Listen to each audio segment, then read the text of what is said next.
Palabras más, con Álvaro García. Débora Villegas, bienvenida a Palabras Más. Muchas gracias, muy amable. ¿Cómo estás? Muy bien, gracias. Débora, cuéntanos de ti. ¿Qué haces? Tú vives en Bucaramanga. ¿Qué haces en Bogotá por estos días? Bueno, resulta que me enteré que se iba a presentar como una discusión respecto al tema del referendo de la adopción por parte de parejas homosexuales, madres solteras o padres solteros. Entonces leí un poco el documento y vi que estaban como diciendo cosas que he vivido y que no son reales. Entonces pues quería venir a eso, a aclarar esas cosas. Y de todas esas cosas que viste o que has oído, exactamente qué fue lo que te motivó a tomar la iniciativa para decidir participar en foros abiertos, foros públicos sobre lo que está pasando. Estuviste en el Congreso de la República participando, siendo una de las expositoras sobre este tema. Sí, pues a ver, lo que te cuento, leí el documento, me di cuenta, lo que te digo, de cosas que no eran reales, de situaciones que no se viven sí, en ciertas situaciones, y a la vez vi que había mucha gente como de acuerdo con esas ideas. Yo dije, no es posible que haya gente con esas ideas y que no sepan y no tengan un referente real. Entonces, pues por eso decidí como tengo que hablar y tengo que contar. Y en tu vida personal, en tu experiencia, ¿qué es lo que ha pasado que te da a ti la certeza y la firmeza para participar y tratar de ilustrar a la gente sobre las ideas que según tu punto de vista no son correctas, son erradas o no corresponden a la realidad? Listo. Bueno, yo soy hija de una pareja homosexual. Soy hija biológica por parte de uno de mis papás y mi papá tiene su pareja y pues él estuvo la parte de mi crianza, la mayor parte de mi crianza. O sea, dos papás hombres. Exactamente, sí señor. Entonces, ahí lo que te digo, vi argumentos como que... Espérate, disculpa que te interrumpa, pero cuéntanos un poco cómo fue el origen de esa historia. ¿Cómo fue que llegaste tú a ser hija de dos papás hombres? ¿Cómo se formó ese hogar? ¿En qué momento de tu vida pasó y cómo ocurrió? Bueno, mi papá biológico siempre se ha declarado abiertamente homosexual. Tuvo su pareja inicial, con quien empezó a salir. En un momento, en una fiesta, ya era amigo de mi mamá, se conocieron, pasó la noche lo que tenía que pasar y ella quedó embarazada de mí. Entonces, pues ahí ella le comentó a mi papá y mi papá le dijo, no ofrezca, aquí estoy yo y pues yo soy el papá de la niña. Entonces, pero ella pues no quería y en sus planes no estaba todavía tener un bebé. Entonces él decidió que él me iba a criar. Le dijo, tranquila, tenla y yo me hago cargo de la niña. Y así fue, yo nací inmediatamente ese día quedé a cargo de mi papá. O sea, tú nunca conviviste con tu papá y tu mamá. No. Desde el primer día con tu padre solamente. Desde que nací de la clínica. Sin embargo, pues sí me registraron los dos, ¿sí? ¿Y cómo recuerdas que fue esa vida desde que tienes memoria? ¿Cómo recuerdas que que empezó tu vida en una casa donde había dos papás? Bueno, al inicio, o por lo menos el primer año, mi papá ya había conocido a alguien, pero no convivía con él. Sí, yo tengo un hermano. Cuando yo nací, mi hermano tenía 12 años. Mi hermano sí es adoptado y no es hijo biológico de mi papá. Entonces, nada, él decidió que debía venirse con su pareja a Bucaramanga. Y es allá donde empieza todo, que fue aproximadamente al año y medio, donde nos fuimos a vivir a Bucaramanga. Mi hermano, como en esa época se necesitaba para registrar papá y mamá, entonces lo registró mi papá junto con una tía de él. Y entonces pues mi hermano decidió quedarse con su tía porque él adoraba Bogotá y quería quedarse en Bogotá. Entonces nos fuimos mi papá, yo, y allá estaba su pareja esperándonos. Y desde ese momento fueron a vivir todos juntos. Nos fuimos a vivir los tres juntos desde ese momento.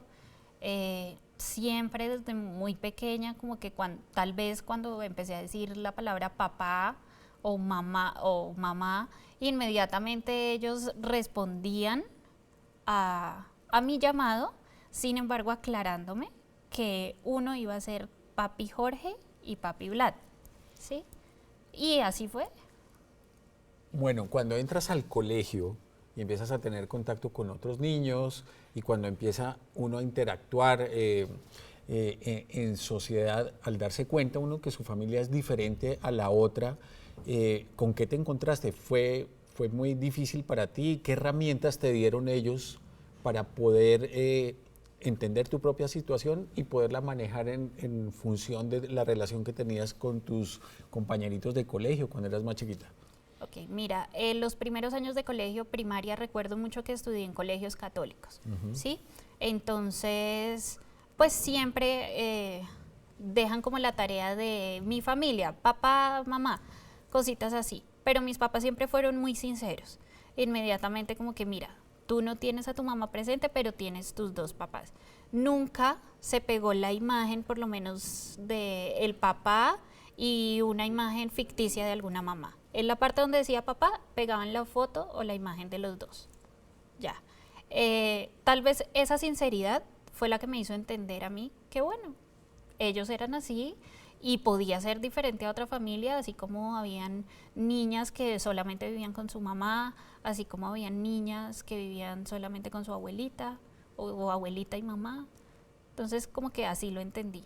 Estuviste tranquila todo el tiempo. ¿No fue un motivo para ti de perturbación o de sentirte diferente con respecto a tus compañeros? No, para nada, y yo creo que la misma sinceridad de ellos ante el colegio, se presentaban en las reuniones, en el Día de la Familia, siempre se presentaban los dos, entonces yo creo que como que eso hizo que también la gente entendiera que bueno, que es una niña más, sí, es una niña normal. Tú me hablas de que esto pasó en buena parte en colegios católicos. Sí. Y ya nos hablaste un poco de tu propia experiencia. La experiencia del colegio con respecto a ellos, ¿cómo era? ¿Cómo se relacionaban en el colegio con ellos? ¿Lo hacían de buena manera? ¿Había algún tipo de rechazo por ser una pareja de hombres? Pues mira, realmente no te puedo decir exactamente si alguna vez les dijeron algo. Sí sé que sí nos mandaron a psicóloga, o sea, en el colegio había psicóloga y ella como que mantenía el seguimiento del caso, por así decirlo, pero pues que a mí me haya dicho alguna vez una profesora o que me haya hecho como recalcado algo, no.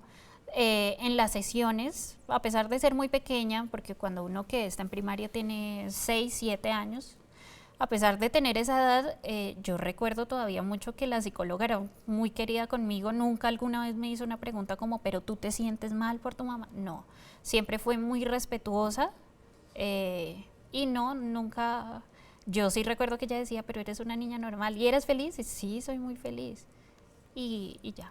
Los resultados de las evaluaciones de ese seguimiento psicológico que le hacen a los niños en el colegio, en este caso a ti por esa circunstancia en particular, pero hay muchos niños por otras circunstancias, como tú dices, papás que pueden separarse o que viven con su abuela o diferentes circunstancias que se pueden presentar en una familia.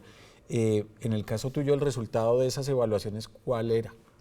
Pues realmente, a pesar de no verlo, sí sé y estoy segura que si seguía en ese colegio, ¿sí? Y si las eran monjas, si las monjas aceptaban que yo siguiera en el colegio y me tenían un gran aprecio, es más, recuerdo mucho que a mí me gustaba ir mucho a la dirección y saludar a la Madre Remedio, se llamaba la rectora, y yo iba y la saludaba y prueba de que realmente estaba bien era que seguía en el colegio y nunca me dijeron como que no puedes seguir o no, este no es el colegio para ti. Creo que ellas hubieran tomado la decisión que si no me veían apta para estar en ese colegio, yo creo que lo hubieran comentado y no hubiera seguido. Pero cambiaste de colegio. Sí, cambié de colegio, Pero ya por otras más, razones. Sí. ¿Y cuando llegaste al otro colegio, cómo fue el proceso? Nada. ¿Igual? Pues en ese otro colegio sí no era católico, sin embargo, muy, muy normal, todo también lo que te digo, siempre el hablar con la sinceridad y el ir los dos a dar la cara y decir, mira, vamos a matricular a nuestra hija, me imagino que les tocó explicar la historia paso por paso, y esa sinceridad yo creo que hace que la otra persona, así no acepte algo, lo entiende un poco y dice, bueno, vamos a ver cómo nos va. Y bien, muy bien, la verdad, los años de colegio fueron agradables.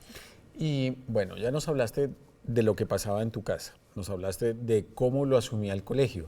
Y los compañeros y los niños, cuando iban a tu casa o hablaban contigo de algún tema relacionado con la familia y se encontraban con una realidad diferente, ¿cómo lo tomaban?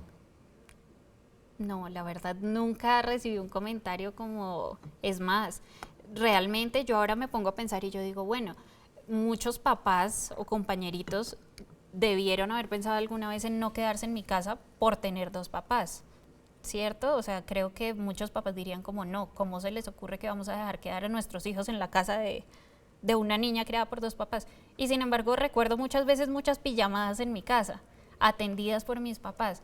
Nunca un compañerito como que, ay, pero tu familia es rara, es diferente. No, para nada. ¿Y tus papás hicieron amistad como suele suceder, o por lo menos establecieron una relación amable con los papás de otros amigos tuyos, de otros compañeritos? Correcto, correcto. Sí, siempre, pues uno cuando chiquito tiene como el mejor amigo, la mejor amiga. Y yo recuerdo tener mucho dos mejores amigas, y también mi papá salía o sea, salían en grupo los papás también. ¿Tú eres católica? Sí, sí, señor. ¿Y desde lo católico te generaba algún tipo de contradicción o de problema el hecho de presenciar lo que estaba pasando en tu casa, de tener esa experiencia con tus dos papás hombres con respecto a la religión católica y a la idea que tiene la religión de cómo debe ser una familia? Pues mira, hubo algo que precisamente en un grado como primero primaria, que estaba muy pequeña, fue la base fundamental para saber que mi familia no era diferente. Y fue el tema de la Virgen María. En el colegio me nombraban mucho que ella era mi mamita María. Entonces yo realmente pensaba, yo decía, bueno, tengo dos papás, pero tengo también a mi mamita María. ¿Sí me entiendes? Entonces como que no fue algo que yo dijera, no, entonces en la iglesia no tengo familia tampoco, porque yo decía, ve, mi mamita también es María, ¿sí? Entonces no fue algo, no me sentí nunca excluida tampoco como por la parte religiosa. Ya después de pronto, tal vez cuando grande, que investigué como un poquito, yo dije, bueno, acá hay ciertas cosas que rechazan un poco. Sin embargo, sabía que muchas otras cosas que nos dice la iglesia, las cumplíamos, ¿sí? Entonces no me sentí como excluida por ese. ¿Tus dos papás son católicos? Sí. ¿Y practican la religión? Sí. ¿Y tuvieron conversaciones sobre el tema religioso y su condición de ser una pareja homosexual? ¿Alguna vez lo hablaron o no? No, realmente no, nunca se tocó como el tema de que mira, acá no encajamos de pronto. No, la verdad siempre se me influyó como que pertenecía a Infancia Misionera, ellos estaban muy contentos de que estuviera como en ese camino. De hecho, por eso también estudié como en colegio católico, para, si me entiendes, para como no descuidar esa parte. Te invito a que hagamos una pausa y que volvamos en unos instantes a conversar sobre tu experiencia y sobre el aporte que pueden hacer personas como tú a la discusión en la que estamos en Colombia en este momento.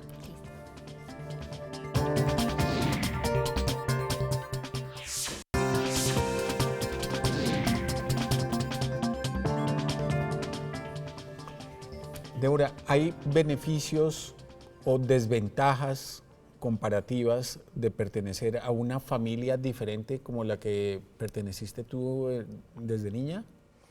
No veo como un beneficio o una desventaja clara como tal. Sin embargo, sí te puedo decir que aprendí a aceptar las diferencias de mejor manera, ¿sí? Es muy fácil que tú veas normalmente en el barrio a la vecina diciendo, ay, mire, no se arregló los pies tal persona, tal otra. Tal vez yo no me fijaba mucho en eso porque entendía que como yo tenía una familia diferente, pues no debía por qué juzgar a otro por ser diferente. Tal vez como eso sería lo único que yo podría decir. Y que a la hora de la verdad termina siendo una ventaja. Porque cuando tú entras a no criticar y a volverte una persona como a ponerte en los zapatos de los demás, creo que hay una mejor convivencia. Ya hemos recorrido como esa etapa de la infancia cuando eras chiquita. Cuando creces y empieza uno a definir sus opciones de gustos y preferencias sexuales, ¿qué pasó contigo? Tú, en función de lo que habías vivido y de lo que habías visto, que tenías un hogar con dos papás hombres, ¿tuviste alguna duda sobre lo que, o alguna pregunta fundamental o un cuestionamiento sobre lo que podría ser tu preferencia sexual en ese momento de definiciones de la vida o no? Pues mira, desde que recuerdo y desde que sé que alguna vez me gustó a alguien, recuerdo que me gustaba un niño del colegio. Entonces, en la casa se mantenían conversaciones constantes, mis papás hablaban conmigo constantemente y me comentaron y me dijeron que cuando me gustara a alguien que les contara, que les dijera que a ellos les gustaría saber. Entonces, como que desde muy pequeñita ya lo sabía, ¿sí? Nunca me interesé como bueno, como mis papás son homosexuales, yo quiero mirar cómo es esta vida. No, porque ellos tenían sus amigas lesbianas y yo las veía y bien, pero no. A mí el que me gusta es el niño y así fue. Nunca tuve novias, nunca le dije a una niña como, oye, ven, dame un beso que quiero saber. No, siempre sabía que eran los niños. Pero dentro del grupo de tus amigos, esas circunstancias sí se podían dar. Sí, claro. Y presenciaste eso. Sí, claro. Ya pues de pronto más avanzada la adolescencia, yo recuerdo mucho de esos típicos juegos que la botellita, que cosas así, y caía niña con niña y muchas veces amigas mías se dieron algún pico así. Sin embargo, yo como que no, pues no me gustaban mucho esos juegos y dos, tampoco era que me gustara salir como mucho, como a jugar así. Siempre salían como con esas cosas y no me gustaba. Y esas conversaciones con tus papás, ¿cómo se daban? ¿Cómo las enfocaban? Cuando ellos te decían, cuando te guste a alguien y empiecen a pasar esas cosas en tu vida, hablémoslo. ¿Qué recuerdas de esas charlas cuando tú eras más joven, eras preadolescente o adolescente? Pues mira, yo creo que siempre yo llegaba del colegio y como que se me acercaban, yo creo que casi todos los padres hacen eso, ¿no? Llegamos del colegio y ¿cómo te fue? Y cuéntame, ¿pero qué más pasó? Uno dice como, bien, papá, pero cuéntame, ¿qué más pasó? ¿Qué te ha pasado? Tenían y sabían con qué compañeritos estudiaba, entonces, ay, cuéntame, ¿y tu compañerito tal qué? Y ¿sí me entiendes? Como preguntan todos los papás. Entonces se formaba como esa, no tenía como el miedo de decirles, de hablarles, porque siempre se estableció como una conversación sana y normal.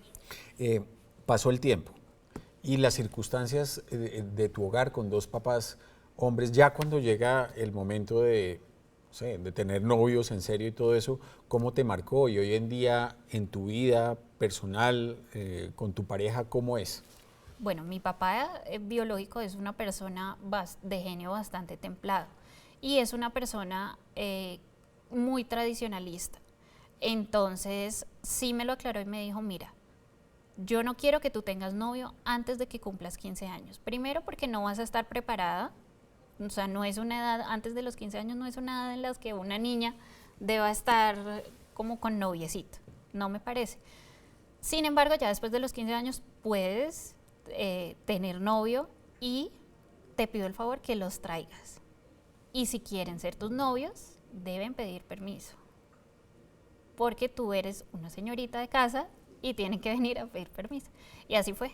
Mi primer novio, muy nervioso, yo creo que, pues que a pesar de haber sido hace que 10 años, 9 años, pero no se ve eso desde hace rato no se ve. Sin embargo, él muy nervioso y todo, yo le dije, no, mira, no puedo ser tu novia si tú no vas y le dices a mi papá. Y así fue y le dijo. Y mi papá después me contaba en la noche, me decía, el muchacho estaba muy achantado y todo, pero fue capaz de decírmelo. Entonces, si es capaz de venir a decirme que quiere ser tu novio, es porque sí de verdad quieres ser tu novio. No sé cuántos novios tuviste después y todo eso, pero ¿qué te decían ellos del hecho de que tuvieras una familia con dos papás hombres, Bueno, tus novios? te voy a comentar, mi papá, él es peluquero, mi papá biológico, él es peluquero. Entonces, por ende, los prejuicios de la sociedad te hacen creer inmediatamente que es gay. Entonces nunca le vi la necesidad como de decir o de presentarme, hola, mucho gusto, soy Débora y mi papá es gay. No, ¿sí? Si me lo preguntaban y si querían saber, pues lo respondía. Si no, realmente no lo contaba. Y no, nunca ninguno me dijo como, pero ¿por qué tengo que pedirle permiso si él es gay? ¿O por qué tengo que pedir permiso si...? No, realmente nunca hicieron un comentario sobre eso. Y en tu vida de hoy, la experiencia que tuviste en la relación con tus papás, ¿cómo marca la forma en que quieres que sea tu hogar? Pues lo que te comentaba, la claridad.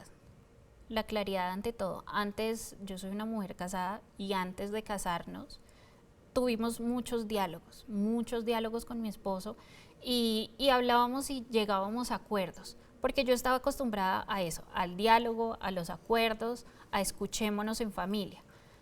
Y quería eso para mi familia. Eso es muy, muy importante, saber qué quiere la pareja, qué piensa la pareja, qué quieren los hijos, qué piensan los hijos. Y a pesar de uno como padre ser el responsable de la casa, es importante tener en cuenta a todos los miembros.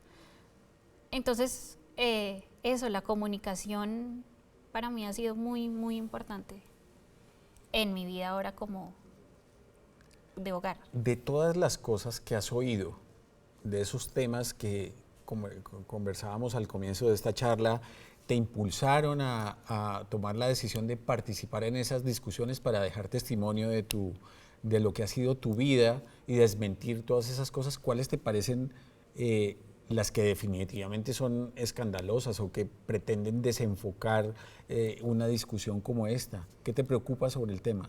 Bueno, el desconocimiento y el que la gente crea que las familias homoparentales no existen.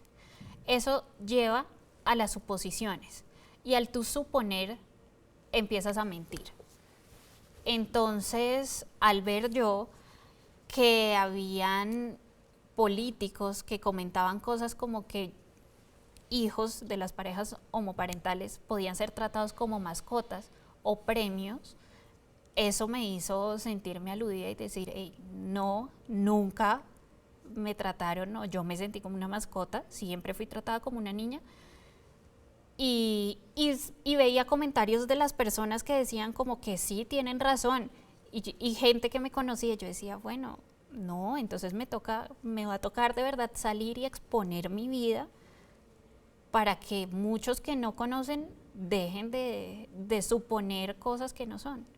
Y es la hora, y ahora que lo cuento, y muchas personas que ahora me escuchan y me dicen, yo no sabía, pero pues no lo acepto, pero cuando te veo a ti yo digo, bueno, ya conocemos otra realidad. ¿Y qué opina tu papá o tus papás de que estés contando estas cosas y que estés participando en estos foros y hablando con medios de comunicación y exponiendo acá esa experiencia ante la gente? Bueno, pues realmente al principio un poco de preocupación, porque me decían, tú no necesitas de pronto que alguien te agreda verbalmente, tú no necesitas que alguien que no logre entender siga suponiendo y te insulte o te diga cosas que no son reales. Después ya cuando me vieron decidida me dijeron, pues dale, cuéntalo, dilo. Lo que sí siempre les dije, así como ustedes me enseñaron con la verdad, yo también voy a hablar con la verdad. Y eso es lo que he hecho hasta ahora. Mi esposo también me ha apoyado mucho porque sabe también la mujer que soy, y creo yo que lo que te comentaba, si uno no da a conocer las cosas y la realidad, se presta para suposiciones. Aparte, que no lo hago para beneficio mío, sino lo hago para el beneficio de todas las familias y de la cantidad de familias homoparentales que hay. Porque no soy solo yo, somos de verdad, somos bastantes. Pero muchas veces esos mismos prejuicios hacen que muchos hijos digan, ¿yo para qué salgo a hablar? sí voy a recibir críticas, insultos y la gente no me va a entender. ¿Qué cosas se pueden hacer desde la sociedad o desde las personas que están encargadas de tomar las decisiones en la sociedad en temas de educación, en temas de formación, en temas religiosos, en temas de organizaciones, para tratar de sacarle presión y de conducir esta charla o esta discusión, que vale la pena darla en la sociedad, de la mejor manera? Bueno, pues yo creo que el gobierno siempre debe estar como encargado de protegernos a todos, ¿cierto? De que todos estemos en óptimas condiciones. Entonces, al estar nosotros en óptimas condiciones, lo principal es entender que todos somos diferentes. ¿Y qué pasa? Que si yo a ti te explico que soy hija de una pareja, lo que te comentaba, que si yo soy hija de una pareja homoparental, tú puede que no lo aceptes y digas, no, mis creencias no me lo permiten. Pero me conoces y me empiezas a aceptar como persona. No aceptas, pero me respetas y me conoces como persona. ¿Listo? Y eso es lo que se le debe explicar a la gente, ¿sí? Y eso es lo que debe hacer el gobierno. Miren, hay gente diferente al lado de ustedes. Respétenla y trátenla de igual manera como ustedes, porque igual somos ciudadanos. Igual también cuando vamos a un restaurante nos cobran el IVA. Igual nos llega la factura de luz con el mismo estrato donde vivimos todo. Entonces creo que al tener también esos deberes, también tenemos esos derechos. Y es el gobierno quien debe encargarse de eso. ¿Crees que lo que ha pasado con el gobierno y las discusiones que se han dado sobre el tema de las cartillas y la ideología de género, cómo la ves de acuerdo a lo que tú has visto y la experiencia que has tenido? Pues bueno, primero creo que esa discusión se dio con muchas mentiras también. Se desinformó demasiado a la gente. Y tú cuando no eres un papá comprometido con tu hijo y no sabes ni siquiera que para hacer un cambio en el manual de convivencia debes ir al colegio, desde ahí ya estamos como mal. Entonces, antes de que mi hija tome una decisión de cambiarse de uniforme, de su sexualidad, ella debió haber hablado conmigo.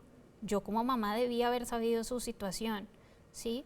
Entonces, yo creo que se dejaron desinformar muchísimo, utilizaron una palabra demasiado fea que era la palabra imponer, ¿sí? Y nadie entró a la casa a decirte, tú eres papá, ya no tienes derecho, ahora somos el Ministerio de Educación el que tenemos el derecho. Nadie entró. Yo personalmente fui y escribí una carta al colegio de mi hija y dije, muéstrenme los correos que dicen que les van a cerrar, porque ustedes están hablando de una imposición. Cuando a ti te imponen es que te dicen, lo tienes que hacer y ya, no hay vuelta de hoja. Y no había tal imposición, ¿sí? Entonces se presentó una discusión con bastantes mentiras, ¿sí? Bastante desinformación. Se empezó a hablar hasta que los niños de preescolar iban a leer esas cartillas, pues, empezando porque un niño de preescolar todavía no lee, ¿sí? Entonces, mucha desinformación. Bueno, Débora, muchas gracias por haber aceptado esta invitación. Muy interesante, muy ilustrativo el testimonio que tú estás compartiendo con todas las personas que quieran oírlo, y no tengo duda que va a ser un aporte importante para que esta discusión sobre estos temas de educación relacionados con la educación sexual pues se conduzcan de la mejor manera. Así es.